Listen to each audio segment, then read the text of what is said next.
Kahit maraming naglalabasan na issue sa Don Bell, talagang kitang-kita at inilabas ang kanilang sweet moments.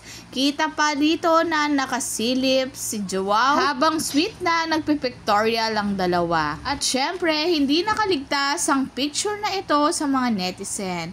Hinahanap nila ang isang paa ni Donnie Pangilinan, talagang todo bakod kay Bell. Tapos sasabihin ng mga basher na walang Don Bell sa real life. Pero kita naman sa act ni Donnie at Bell sa mga behind the scene nila ay talagang mapapaisip ka at kilig na kilig dahil talagang kapag magkasamang dalawa, laging nakabakod si Donnie. Sanay na talaga sa isa't isa. Syempre, excited na tayong makita ang mga resulta ng picture na ito. At may nag-post kung gaano kabait si Bel Mariano sa kanyang mga kawork. Sabi nga niya, kwento ko lang gaano kabait ang isang Bel Mariano. My sister is government employee. At isa sa kawork ng kapatid ko, asawa, isa sa driver ni Bel sa Can't Buy Me Love. Tila'y kinuwento daw ng isang driver na napakabait daw at napaka down to earth ni Bel.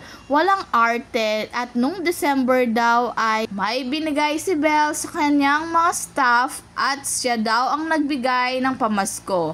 Pero ipinasabi ni Bel na dahil sobrang humble niya, ayaw niya itong i-post. At hindi nga napigilan na nag-post dahil marami nang babash kay Bel. At maling paratang sa kanya dahil hindi niya deserve ito dahil napakabait niya sa mga taong nakapaligid sa kanya at lalo na ang kanyang mga staff at driver at syempre mga kasama niya sa work.